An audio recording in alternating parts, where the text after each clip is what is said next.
আজ আমরা তৈরি করব একদম ঘরোয়া স্টাইলে মশলাদার স্বাদে এক দারুণ সংমিশ্রণ নিরামিষ আলু পরোটা।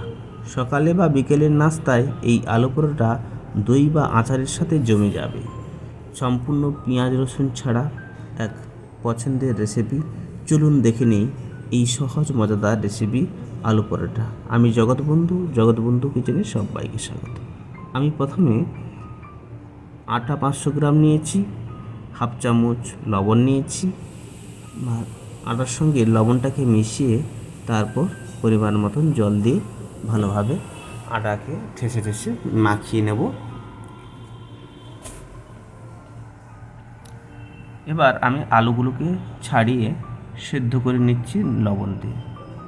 তারপর আমি একে একে ধনেপাতা কুচি করে নিচ্ছি, ধুয়ে কাঁচা লঙ্কা ধুয়ে কুচি নিচ্ছি।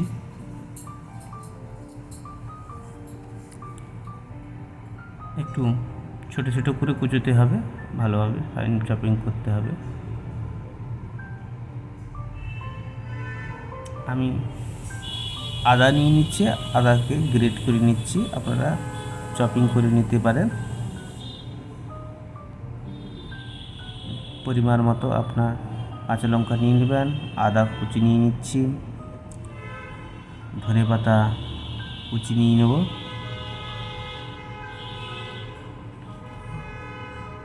আর পরিমাণ মতো লবণ নিয়ে নেব।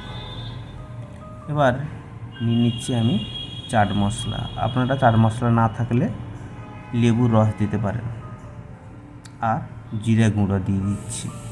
দিয়ে ভালোভাবে আমি আলুকে ভালোভাবে ঠাসিয়ে মেখে নিচ্ছি যাতে কোনো দানা না থাকে। এবার আমি লেচি কেটে নেব।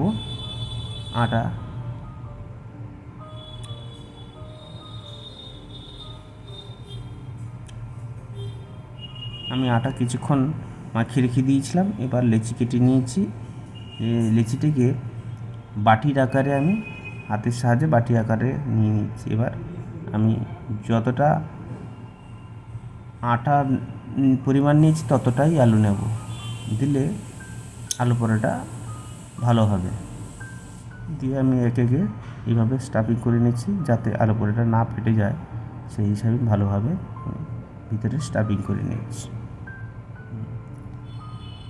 এইভাবে একের পর এক আমি বাটির আকারে আটাগুলোকে তৈরি করে নিয়ে আমি আলু স্টাফিং করে নেব।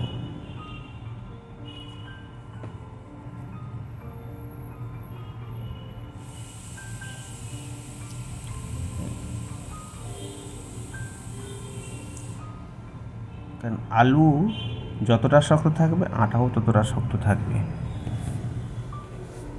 দিয়ে ভালোভাবে আমি স্টাফিং। এবার আমি 5 মিনিট রেস্টে দিতে হবে, দিলে ভালোভাবে আটার সঙ্গে আলু অ্যাবজর্ব হবে। তো দিয়ে আমি আলু পরোটাগুলো বেলে নেব, একের পরে গোল গোল করে বেলে নেব। এবার তাওয়াটাকে গরম করে পরোটাগুলোকে সেঁকে নেব। এবার ঘি অথবা তেল দিয়ে আপনারা ভেজে নেবেন। আমি রিফাইন তেলে ভেজে নিচ্ছি। সুন্দর ফুলে উঠেছে।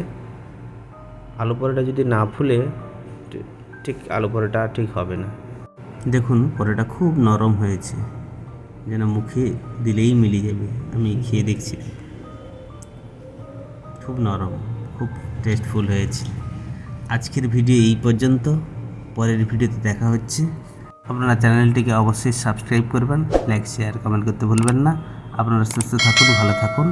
ধন্যবাদ সবাইকে।